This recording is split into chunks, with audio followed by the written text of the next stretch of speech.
नमस्ते दोस्तों, आप सुन रहे हैं थेराकेयर हेल्थ पॉडकास्ट, जहां हम हेल्थ, हीलिंग और हॉलिस्टिक पेन रिलीफ के बारे में बात करते हैं। मैं हूं डॉक्टर सुरभि और आज हम डिस्कस करने वाले हैं एक बहुत ही common but important topic, cervical spondylitis यानी कि गर्दन का दर्द।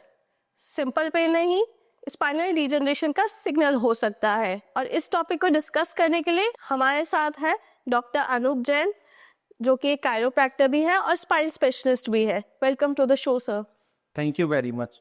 डॉक्टर सुरभि, आज जो आपने टॉपिक चूज़ किया है बहुत ही कॉमन टॉपिक है और आज की जनरेशन में बहुत सारे लोग इस प्रॉब्लम को फेस कर रहे हैं और इसके साथ साथ में इस पेन को लोग इग्नोर भी कर रहे हैं, तो ये बहुत ही इम्पोर्टेंट टॉपिक है। बिल्कुल।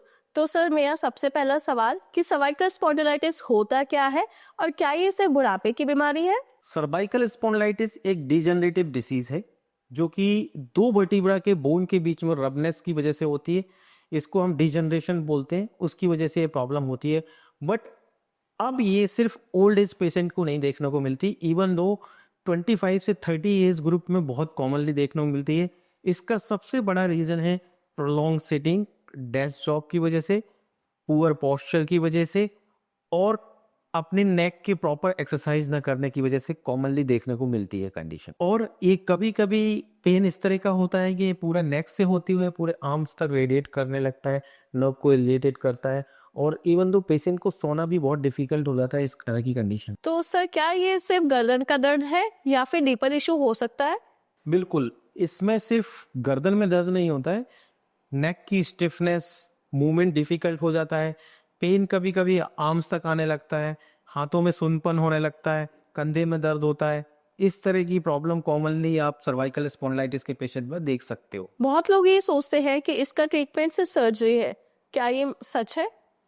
ये बिल्कुल मिथ है। 90% केसेस में सर्जरी की रिक्वायरमेंट नहीं होती, सिर्फ 5% लोग ऐसे होते हैं जिनके सर्जरी की रिक्वायरमेंट होती है।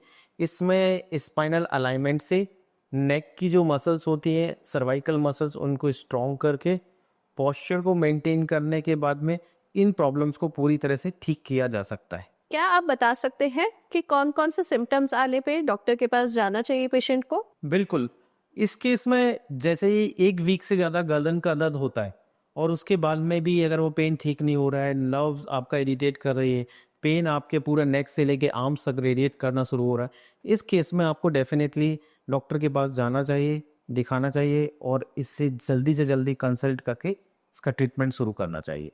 तो सर, क्या आप इसके लिए कोई प्रिवेंशन टिप्स बताना चाहेंगे लास्ट में? बिल्कुल, इस केस में आप सबसे इम्पोर्टेंट है कि आप अपना जो सेल फ़ोन होता है वो आप अपने आई लेवल के पास में रखें जब फ़ोन देखते हैं। दूसरा, जो आप बैठते हो कंटिन्यूअसली उसमें आप 2 से 3 मिनट का गैप रखो, 45 मिनट के बाद में खड़े हो और फिर 2-3 मिनट के बाद में फिर से बैठे। थर्ड इम्पॉर्टेंट चीज़ इसके लिए है कि आप प्रॉपर तरीके से अपने पोस्चर को मेंटेन रखने की कोशिश करें। फोर्थ, बैलेंस करने के लिए थोड़ा सा एक्टिविटी, एक्सरसाइजेस ज़रूर करें। अपने न्यूट्रिशन प्रॉपर इम्पॉर्टेंट है, इसमें प्रोटीन का इंटेक अच्छा रखें बॉडी के अंदर, जो काफ़ी हेल्प करता है। फिफ्थ एंड मोस्ट इम्पॉर्टेंट, जब सोते समय आप proper pillow, mid height pillow, आपके शोल्डर लेवल विड्थ के हिसाब से मिड हाइट पिलो रखें, जो आपके लिए बहुत इंपॉर्टेंट होता है। बहुत ही नॉलेजेबल डिस्कशन था। Thank you doctor Anoop for sharing such a practical and evidence based knowledge. Thank you. दोस्तों, अगर आपको भी या किसी आपके अपने को गर्दन दर्द, सर दर्द या फिर हाथ में नमनेस जैसे सिम्टम्स हैं, तो उसे इग्नोर ना करिए। Early treatment leads to fast recovery. ऐसी ही और जानकारी के लिए आप दिए गए नंबर पे फ्री कंसल्टेशन बुक कर सकते हैं और ऐसी ही वीडियोस देखने के लिए हमारे चैनल से जुड़ सकते हैं। Thank you.